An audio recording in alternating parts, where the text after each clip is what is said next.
At 4 o'clock, Teddy Henfrey, the clock jobber, came into the bar. "Oh, Mrs. Hall," said he. "This is terrible weather for thin boots." The snow outside was falling faster. Mrs. Hall agreed, and then noticed he had his bag with him. "Now you're here, Mr. Henfrey," said she, "I'd be glad if you have a look at the old clock in the parlor." And leading the way, she went across to the parlor door and rapped and entered. Her visitor, she saw as she opened the door, was seated in the armchair before the fire, with his bandaged head drooping on one side. The only light in the room was the red glow from the fire, which lit his eyes like adverse railway signals, but left his face in darkness. She had lit the bar lamp, and her eyes were dazzled.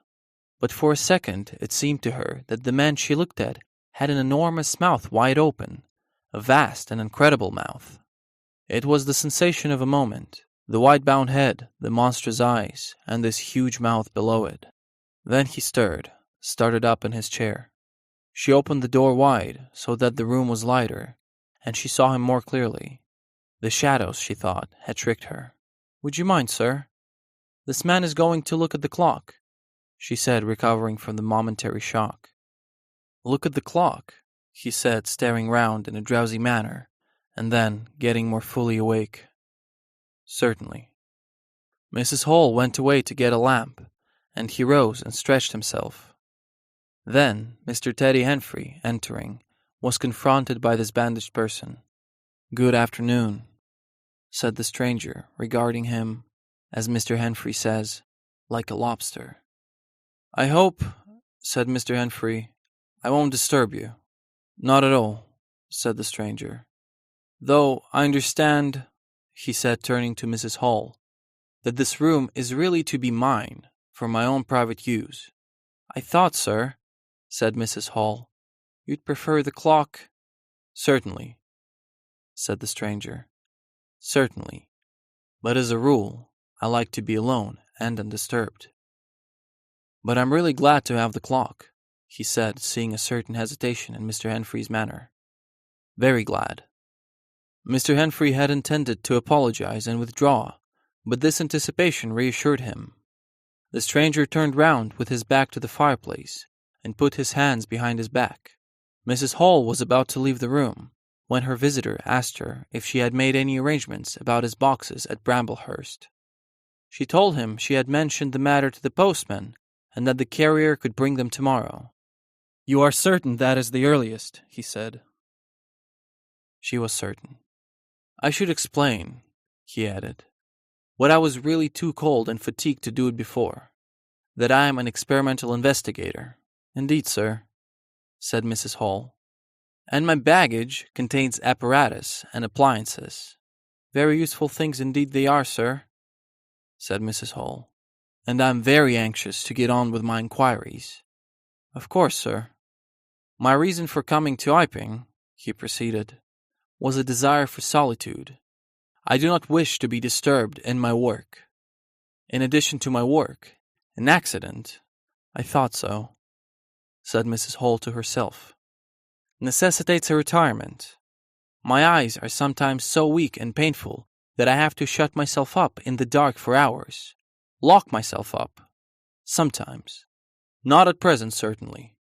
So the stranger in the room is a source of excruciating annoyance to me. These things should be understood."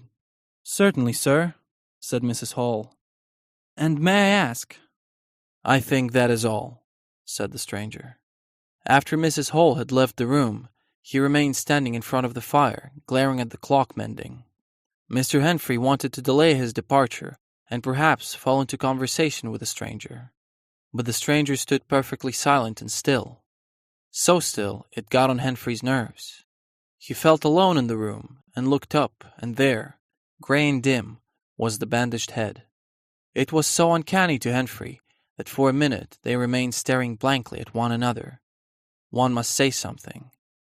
Should he remark that the weather was very cold for the time of year? "The weather," Henfrey began. "Why don't you finish and go?" said the rigid figure, evidently in a state of painful suppressed rage.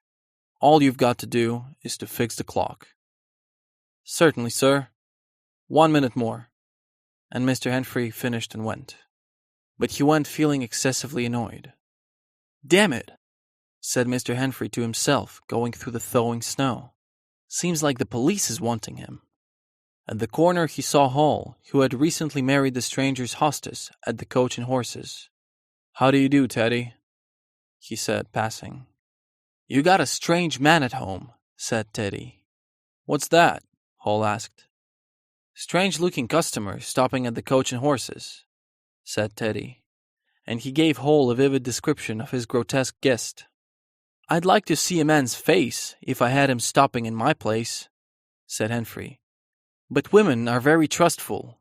He's taken your room, and he hasn't even given his name, Hall." "You don't say so," said Hall, who was a man of sluggish apprehension. "Yes," said Teddy. "For a week. Whatever he is, you can't get rid of him under the week. And he's got a lot of luggage, so he says.